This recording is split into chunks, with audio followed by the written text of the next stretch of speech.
One thing I'm particularly excited about is that very recently we sent a survey to AAPM and ASTRO, and we asked, what are the problems you're having in interoperability?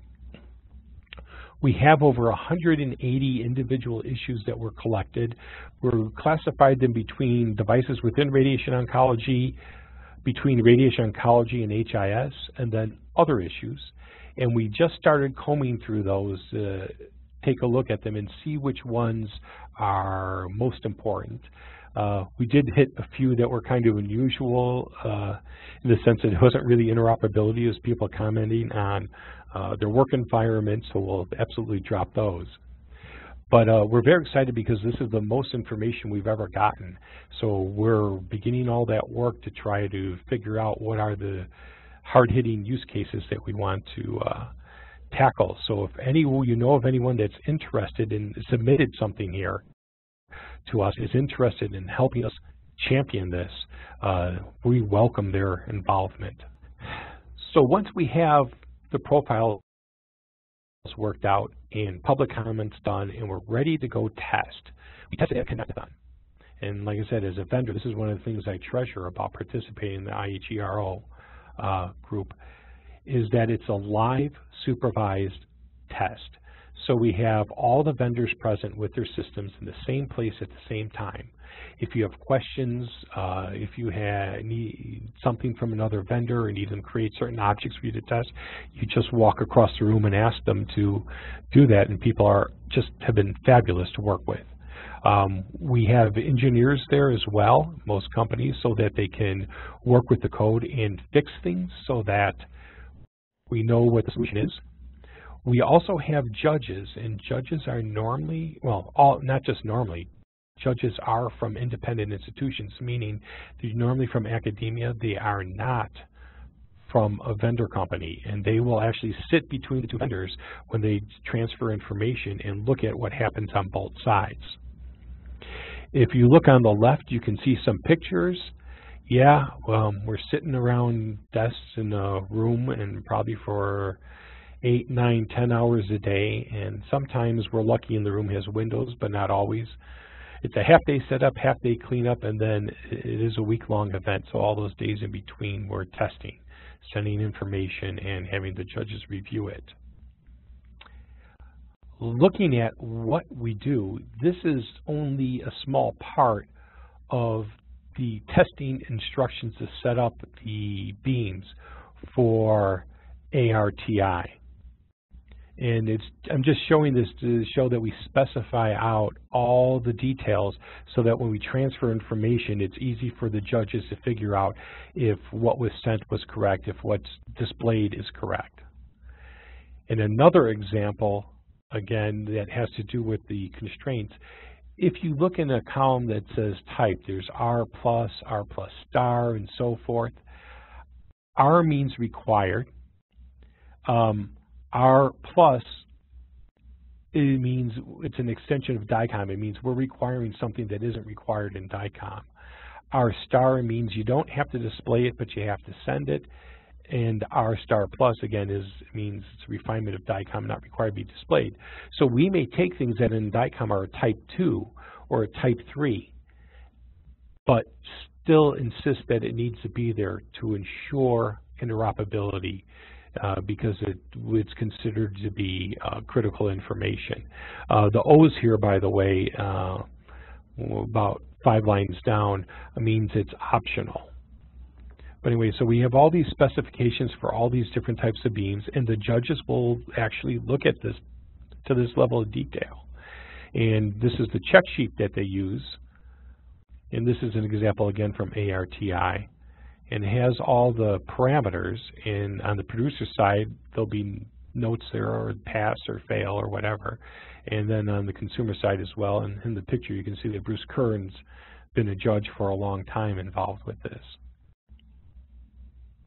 So after the Connectathon, there's a meeting and the results are reviewed and decisions are made of what passes and what doesn't. And by the way, at Connectathons, you have to do testing with 3 different vendors. You can't just test with one and call it done.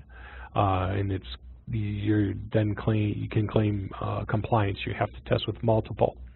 So vendors self-certify. We used to have a website that listed this out, but in recent years we've moved on to vendors publishing their integration statements. You can normally find these on the vendor website, or if you can't, you can always ask for a copy with request for purchase to find out what the vendors comply with and what they support in terms of IHE-RO. There will be a Connectathon in September this year, and it will be at the AAPM headquarters. There was a past one hosted at Electa, and we usually rotate between the United States and Europe because most of our vendors have offices in Europe. Should you want to know more overall about IHE Connectathons, and this is at a high level, the website is there. There is a North America Connectathon, and that's in January of normally every year, and it was in January 2018. If you want to learn more about that, you can take a look there. And you might ask, why does IHE-RO have a separate Connectathon from the North America Connectathon? And we've talked with the North America Connectathon several times about joining with them, but they're really not geared to work with radiation therapy, and we need our own separate information system and database. And we just find it easier to work with our smaller group than try to integrate with the larger group, but we still are trying to figure out maybe we should to talk with them and get the images, the wide variety of images that are present at the North American Connectathon. But for now, this will be only a Radiation Oncology Connectathon in September in Virginia. If you want to learn more about IHE overall, there's a webinar series that runs from June to September normally, and all the webinars are also posted on IHE. They're all free. Their webinars, recordings, and slide decks will be posted online, and there's a link there for that. And if you want to get the monthly newsletter from IHE, you can click on that link. It's displayed there. So there's a whole pile of work going on, all this energy, all this effort. But a lot of people ask, how does it affect you? Well, if you work in the clinic and you ever said, well, this box I bought in 2018, this box I bought in 2018, but why can't they really talk well to each other? That's where IHE-RO might come in if it's in the radiation oncology domain. And I've said this before, and I keep saying this, the whole point is safe and effective interoperability. If you're a vendor, the more interoperable you are, the more useful you are in the clinic, and it's hard to argue against doing things in a safe and effective manner. And again, I talked about this before, I don't need to dwell on this, that we are actually trying to get involved in some real world issues and solve what we can, solve problems for people. If you want to participate in IHE, you can, your organization wants to join, you can apply for organizational membership. There are more than 175 member organizations worldwide, and there's a link there if you wanted to see who's involved in that. Participation in the IHE domains and committees.